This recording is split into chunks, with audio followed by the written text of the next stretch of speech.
Our next speaker is Tom Miller. Hiya, I suppose I should introduce myself. My name is Tom Miller. I'm a Brent councillor in North West London, and I have a portfolio in that council. I'm full-time there, and what I do is to do with crime and community safety. As part of that, I deal with the government's prevent agenda locally, and that is something that I'll be coming back to later on. The reason that I'm here really is that I wanted to say or do something to help this struggle, and I think it's really important from the point of view of local authorities that that voice comes across. The role of councillors as leaders in their local political parties, in their CLPs, is clear, but the role of councillors in local authorities in internationalist struggles is clear.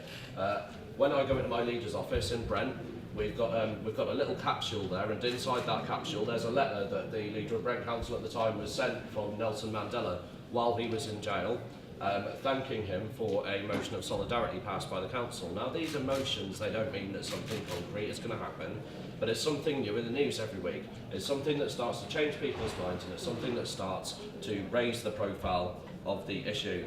And raising the profile of this issue is the thing that I think is really key. If you walk around this conference, everywhere you will see Palestine flags. I saw many on my way down here. It's quite right that the struggles that people in Palestine are undergoing, whatever your views on it, is prominent. You know, that is something that is current, and it is something that has involved many people having their human rights treated casually. I think with campaigns like this, that's the sort of example that we should be looking to, and the independence and autonomy, the human rights of people in Kurdistan should be something that really has an equal level of respect and precedence to the situation in Palestine, and we are a long way from that. And so it's important, I think, when we're looking at the launch of campaigns like this, that they're based on solid organising principles, and that they're about generating an outcome, that they are about us growing our strength. But why?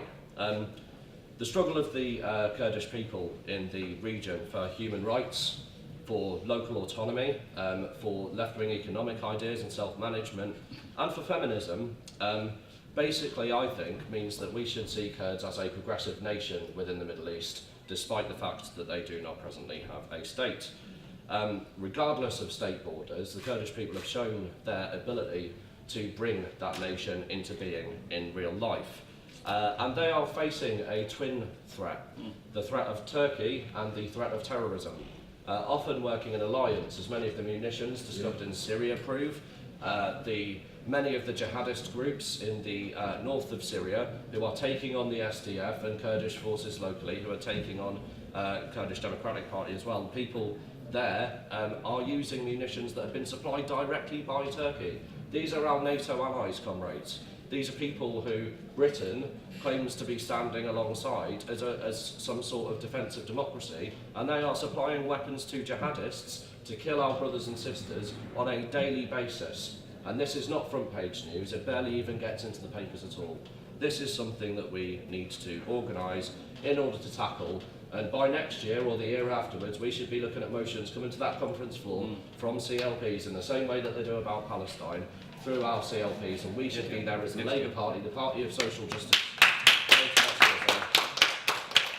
leading that struggle into the media. I think it's very important that we end this phase of our campaign, the building of it, by Labour having a set position. Personally speaking, I think that there's two very clear demands, and that's Turkey out of Syria, and that is Turkey out of NATO, in my opinion. I just want to talk a little bit about some local stuff, and I'll round off. I know we're a little short on time, but I think it's very important for us, again, as councillors and people on local authorities, to be building links with local Kurdish communities. There'll be people from other bits of London, more true north, I think, that have some larger Kurdish communities than I do, but I have an Iraqi Kurdi community in Brent, we have a Syrian Kurdish community in Brent, we do have a smaller Turkish one as well, and I think it's important for us to make sure that those people are aware that we are there speaking about our issues. We need to get out there and take the message to community organisations. And why is this particularly important at the moment? So I'll talk a little bit about the Prevent thing now. As you'll all be aware, the implementation of Prevent, the government's counter-radicalisation policy, is now a responsibility which falls primarily to councils, but also to other public authorities, to schools and so forth. Okay.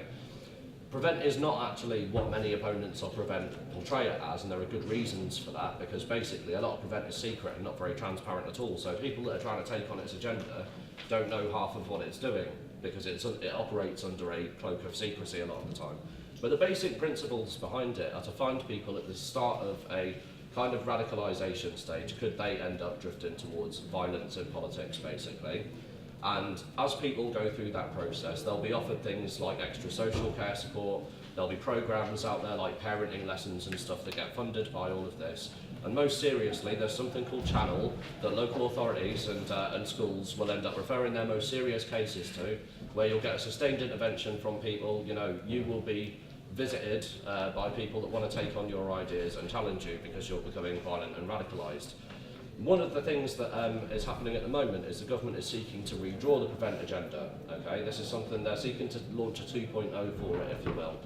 And one of the things that I've heard circulating, I have to say is gossip, but something that worries me intensely, is that they want to start including Kurdish nationalists, people who agree with people like the YPG, indeed people that go and fight and make a sober and rational decision to go and do so, just like the international brigades did in the 1930s to fight for democracy in the region, that people that are engaging in even a civil discourse around that politics rather than actually going will be now taken under the net of Prevent.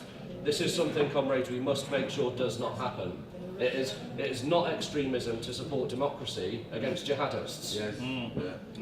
And I think that as a policy demand, that would be a good starting point for us as well to take on the Tories. I'm going to stop now, but thank you very much.